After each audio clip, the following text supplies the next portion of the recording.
Hello, VC, it's Eli again. Today is a very special day for me because today I'm going to show you what is considered to be the most valuable Beatles record ever made, manufactured and distributed in Israel. It's possibly one of two most expensive records ever sold in Israel. The other one is the first album by the Churchills, the Israeli band, the psychedelic and beat group the Churchills in 1969. And this record is also from late 68, 1969. And it is this record.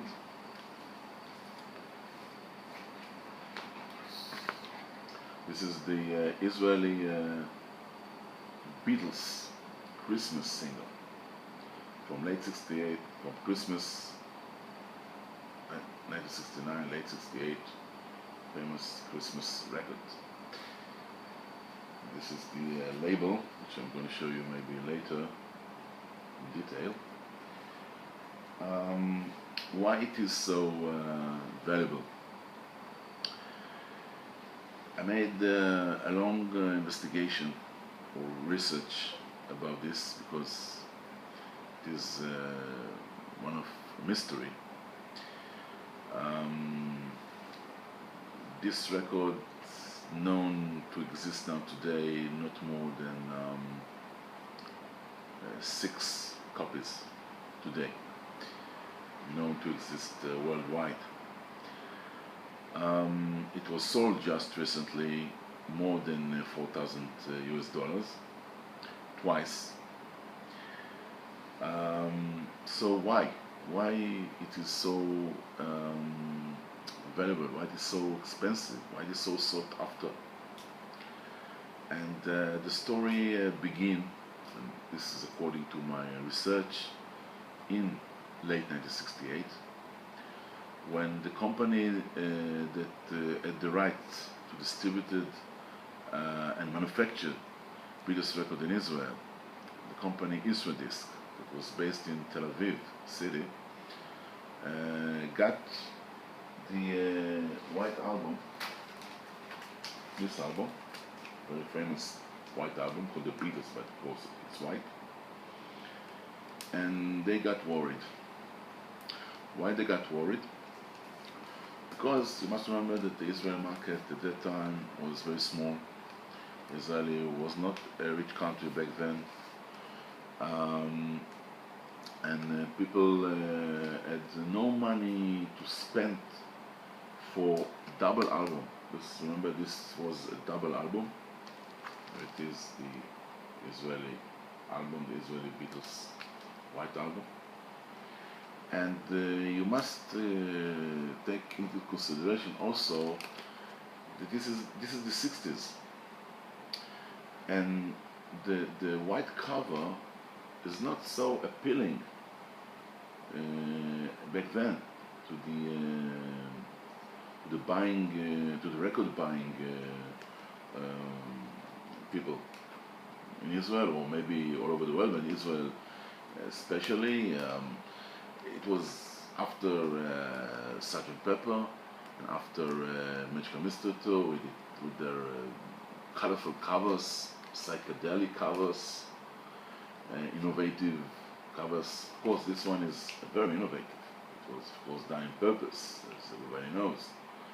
It was, of course, as a reaction against their previous covers. And the second thing that there was a problem with this album in Israel, it's because it was very expensive to manufacture.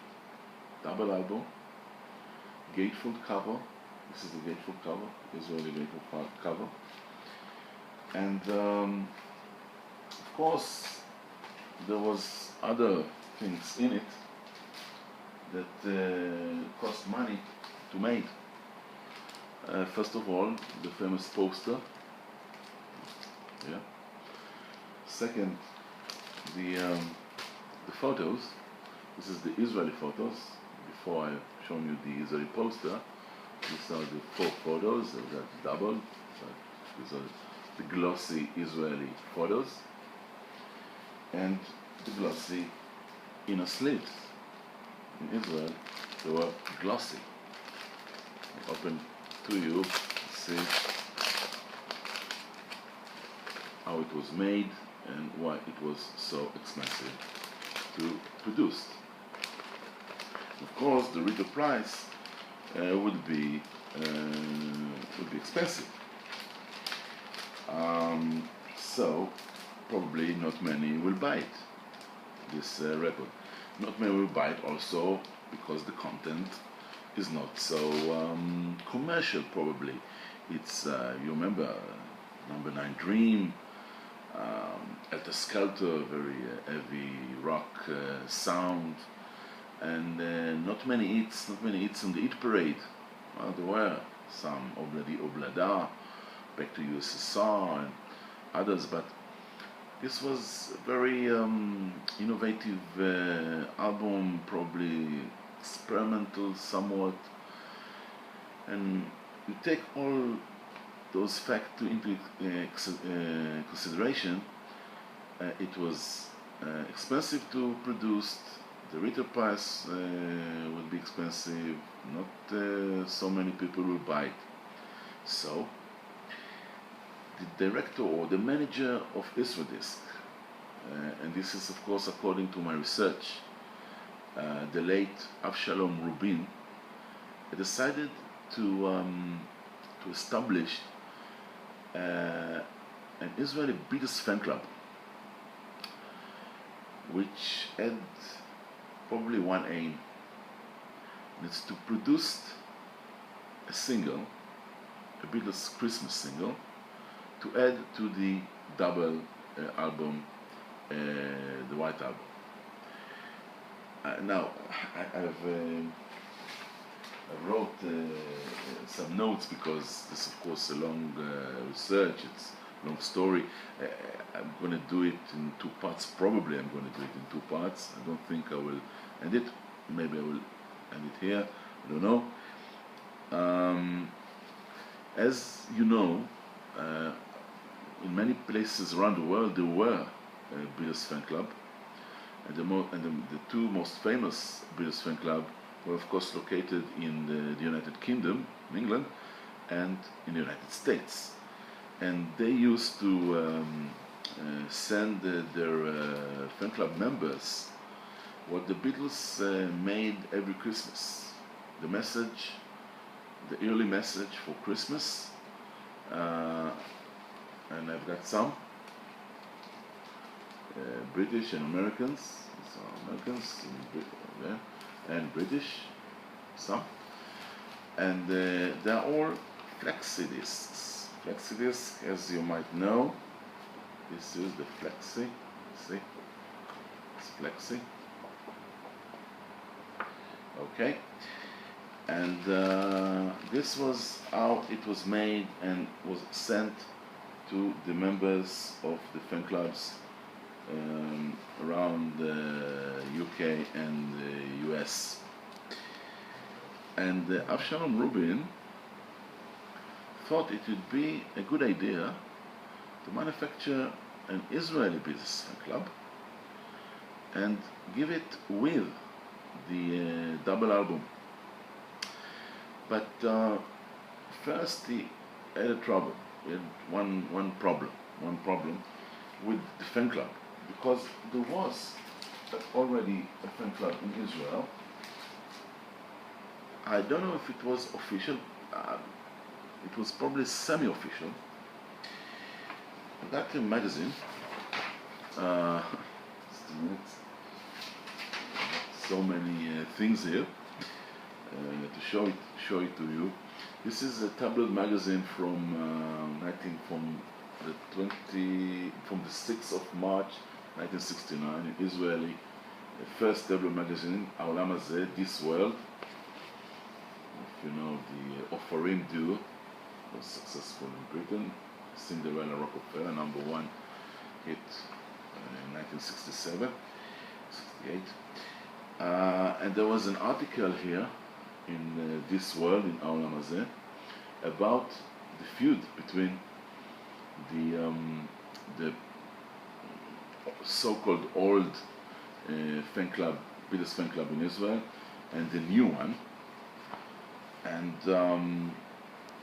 it's being said here that the two people that organized the first fan club, the brothers Goldfarb, and you see the Beatles here, got a letter from EMI that being said that they are considered to be the official fan club in Israel, but it was not so written quite so affirmative. And the permission to do it it's still in can be argued. It's being said here that one day the director of EMI in Israel, which is of course Avshalom Rubin, published in the newspaper the establishment of the opening of a club, and then the two brothers called him and said that they got the permit to run the only official Beatles fan club in Israel, but and they refused to Avshalom's suggestion to run the club jointly for a minimal member fee. And the two sides now are waiting for decision of the head office fan club in England, which will be head of the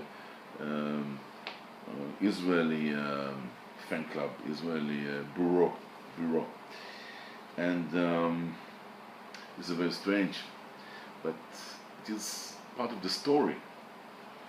And what is being known, and I need to now give my gratitude to two people that I got a lot of information about it. One of them, he didn't want to give that I would publish his name, but he's a professor in the Hebrew University with connection with history. I won't say his name, he doesn't want it. The other person is a very nice lady by the name of Meira Polani. And Meir Polani was the secretary of the Israeli fan club that Avshalom Rubin established with Istra Disc. And I got to talk with her because I found in the professor was a member of the fan club, and he got some letters and the record, the Israeli Beatles Christmas record, by mail, and the name of Meir Polani was there, so I located her in Tel Aviv. It was a very difficult task. I even got to her place and she wasn't there, but I've talked to her by phone and I got a lot of information about this story. And she was the secretary of the fan club. And the fan club decided to open this, to operate the Israeli fan club here, and to manufacture and produce and distributed the Israeli Beatles Christmas record. But I will continue this story on my next video, so please see this next video just right now. See you.